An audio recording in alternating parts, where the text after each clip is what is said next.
کھانے کے فوراً بعد نہانے سے فالج کا اندیشہ ہوتا ہے۔ مولی کو رات کے وقت کھانے سے سخت پرہیز کریں کیونکہ اسے ہضم کرنا مشکل ہوتا ہے۔ گرم دودھ کے فوراً بعد پانی پینے سے کھانسی لگ جاتی ہے۔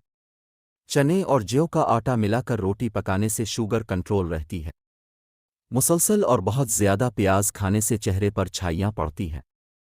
نیند نہ آتی ہو تو سونے سے پہلے پاؤں کے تلووں پر خالص سرسوں کے تیل کی مالش کریں اور 2 چمچ شہد کھا لیں، بہت گہری نیند آئے گی۔ آم اور لسوڑے کا اچار کھانے کے بعد پانی پینے سے نزلہ زکام اور کھانسی ہوتی ہے۔ ساگ پکانے سے قبل اگر اسے ابلتے پانی میں ابال لیا جائے تو لذت بڑھ جاتی ہے۔ رات سونے سے قبل کمرے میں نیلے رنگ کا بلب چلائیں، ایسا کرنے سے مچھر کمرے میں نہیں آتے۔ روٹی پکا کر روٹی کے برتن میں 1 عدد ادرک کا ٹکڑا رکھ لیں تو روٹی سارا دن نرم اور تازہ رہے گی۔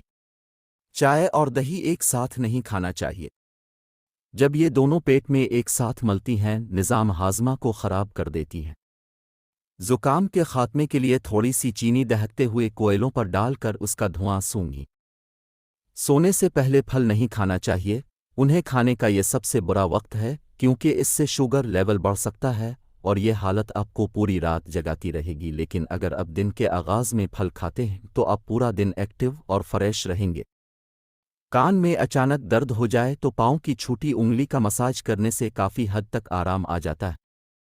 مونگ پھلی کھانے کے بعد پانی پینے سے گریز کرنا چاہیے کیونکہ اس کے نتیجے میں کھانسی اور گلے میں خارش ہوتی ہے۔ گوشت اور دودھ ایک ساتھ ہرگز استعمال نہ کریں ورنہ نقصان ہو سکتا ہے۔ اگر تھوڑے سے کام سے تھکن ہو جاتی ہے تو منقع یا کشمش استعمال کیا کریں۔ صبح سورج نکلنے سے پہلے 1 چٹکی کچے چاول پھانک لینے سے جگر مضبوط ہوتا ہے۔ کیلے کا شیک بے حد پسند کیا جاتا ہے، لیکن طبی تحقیق میں یہ بات بھی سامنے آئی ہے کہ کیلا اور دودھ ایک ساتھ کھانے سے پیٹ خراب ہوتا ہے۔ اگر ماہواری کے دنوں میں پیٹ اور ٹانگوں میں درد ہوتا ہے تو نیم کے پتے اور ادرک کا رس ملا کر پینے سے آرام آ جاتا ہے۔ انڈے اور کیلے ایک ساتھ کھانے کی عادت جسم کے لیے نہایت نقصان دہ ثابت ہو سکتی ہے۔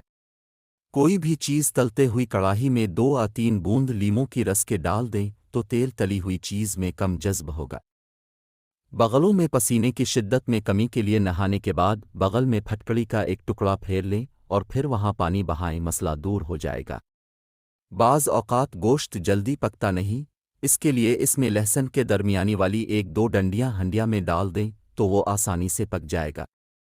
اگر آپ کو یہ ویڈیو پسند آئی ہے تو ویڈیو کو لائک کریں، شیئر کریں اور نیکسٹ ٹائم اس طرح کی کارآمد ویڈیو دیکھنے کے لیے ہمارے چینل اردو خزانہ کو سبسکرائب کر لیں۔ ویڈیو دیکھنے کا بہت شکریہ۔